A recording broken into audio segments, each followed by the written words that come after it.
here comes the video tutorial for our iris wide leg trousers. What I love the most about this pattern is that depending from the fabric you choose, you can make them either very glamorous to wear with high heels for date night, or you can make them as a loungewear trousers to wear them at home because they are so comfy. So I hope this video tutorial will help you to make them.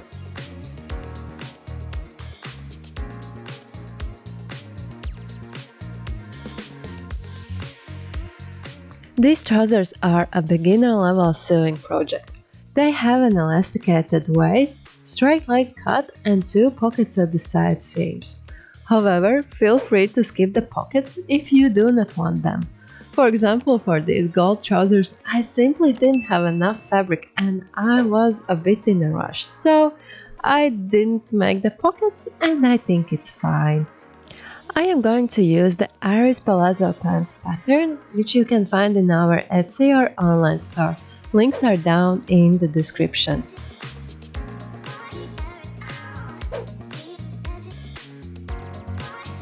I must warn you that the trousers in the pattern are pretty long. I made the pattern this way just in case if you are quite tall and you want to wear high heels. But with this exact pair, I know that I will wear them with flats or maybe sneakers. So to not waste the fabric, I will shorten the length already here on the pattern. I will put the measurement on the inside leg seam. And don't forget to leave the seam allowance for the hem. If you haven't decided yet what shoes you are going to wear with these trousers, then better skip this step. We will do a try on later. So it's always safer to shorten them at the end.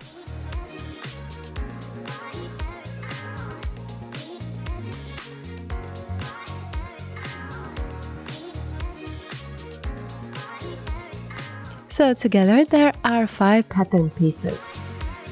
Speaking about the fabrics, you have a lot of freedom. You can use both wovens and jerseys. You will also need an elastic band that is 5 cm wide.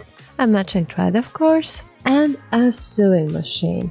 I will also use a serger, but if you don't have it, simply use sewing machine zigzag stitch for the seam allowances. And now we are ready to cut everything out. I highly recommend to place the trouser legs in the same direction because sometimes the fabric pattern might not match very well if you place them opposite ways. Do not forget to snap the notches, because later it will help a lot to match the details together. Or if you don't want to trim the notches, you can also use a marker or a soap to mark these placements.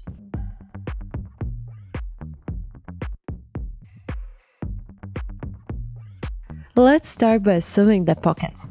Lay the trouser panel with the right side facing the pocket bag's right side and match the markings. Stitch along the side seam. Repeat the step with all 4 trouser and pocket bag panels.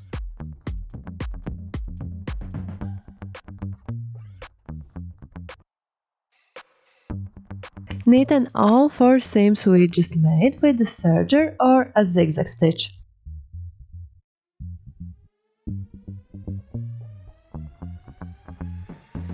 Press the seams towards the pocket bag.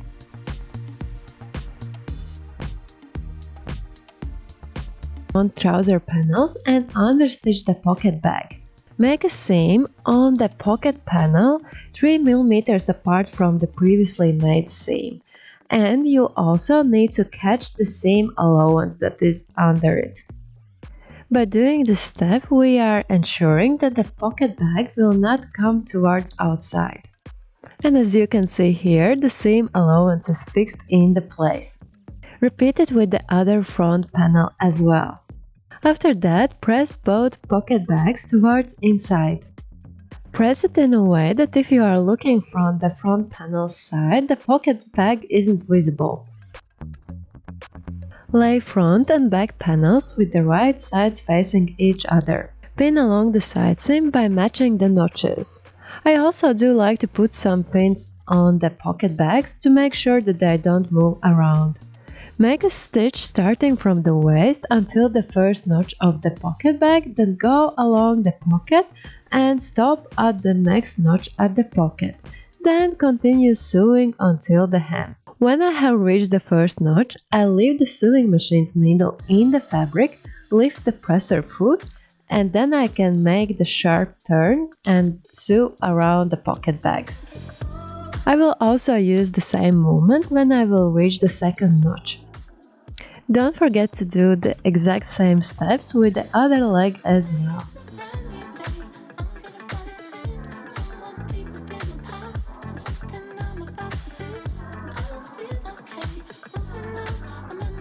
Neaten the side seams again, starting from the waist, around the pocket and until the hem.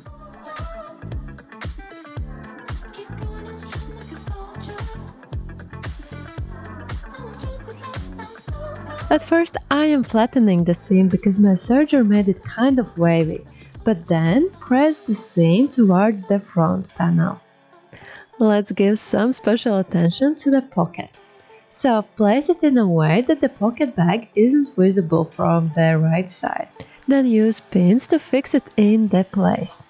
Also press the other leg and do the same thing with the pocket for this leg as well. To secure the pocket in the place, let's do a few back and forth stitches at the beginning of the pocket.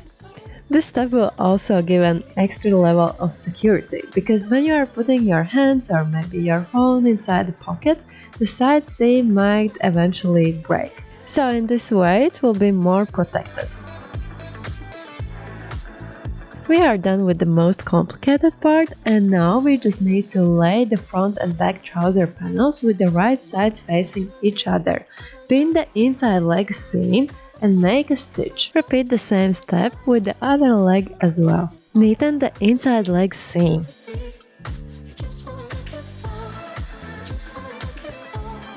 Press the seam towards the back panel.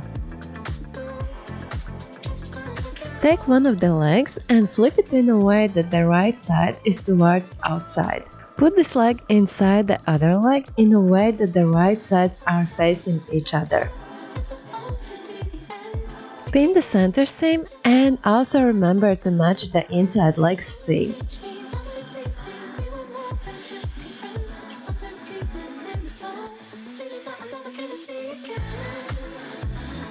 Stitch 2 times around the center seam. Make the first seam 1 cm apart from the edge, and then turn and stitch back 1 mm apart from the previous stitch.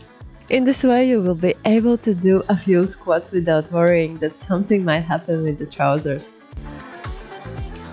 And now let's neaten the seam allowance.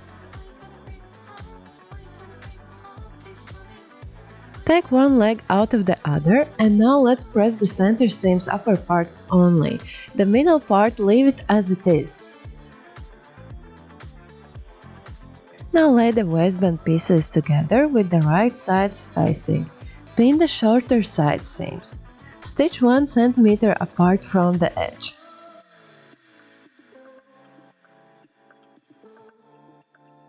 Press these side seams open. Now fold the waistband on half and press around it.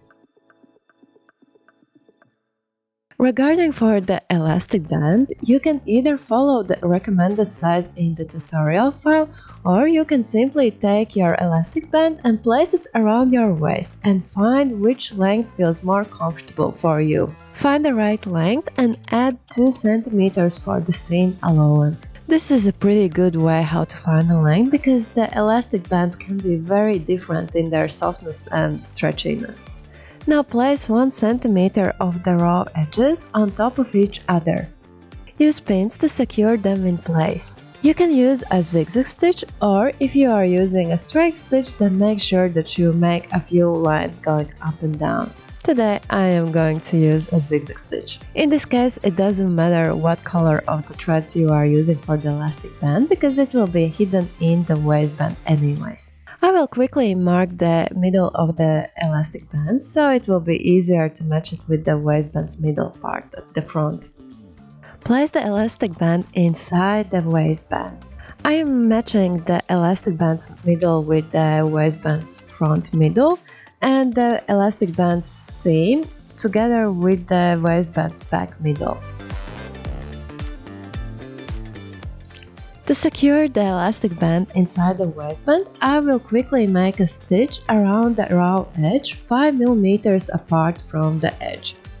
If you are a professional, then maybe you can even skip this step, but I prefer to do it because it takes a bit of a headache away.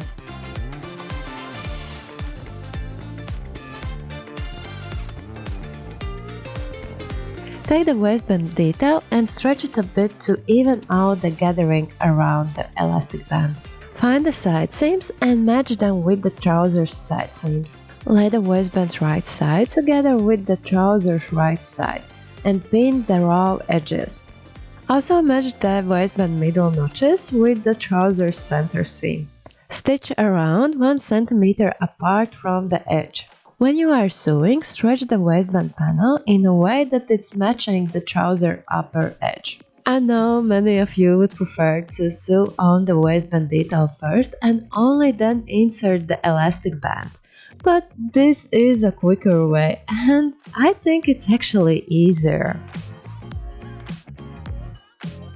After that, neaten the raw edges, all layers together.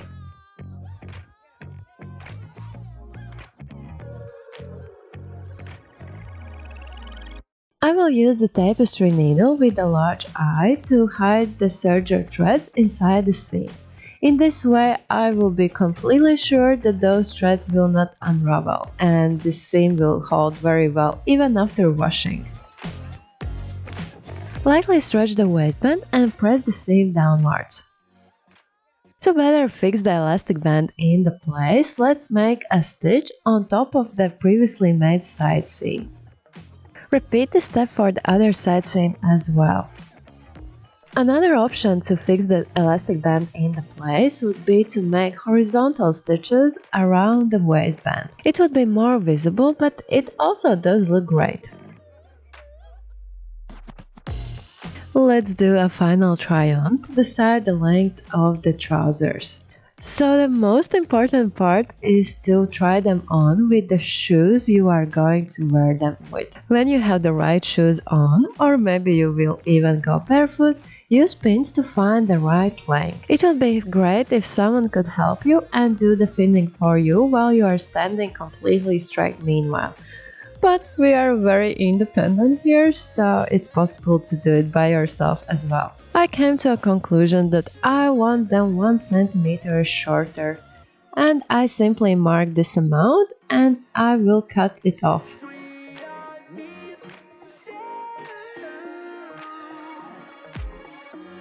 After that, neaten the hem allowance for both legs.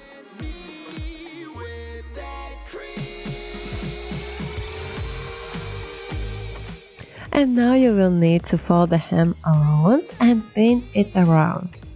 I usually take the hem allowance and multiply it with 2, and then I add the markings at the wrong side of the fabric.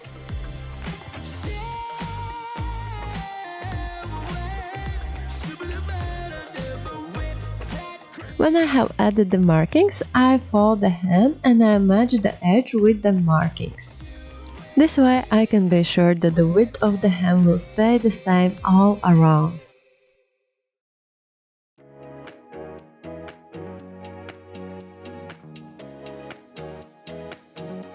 When you have finished pinning, sew right next to the neatened edge.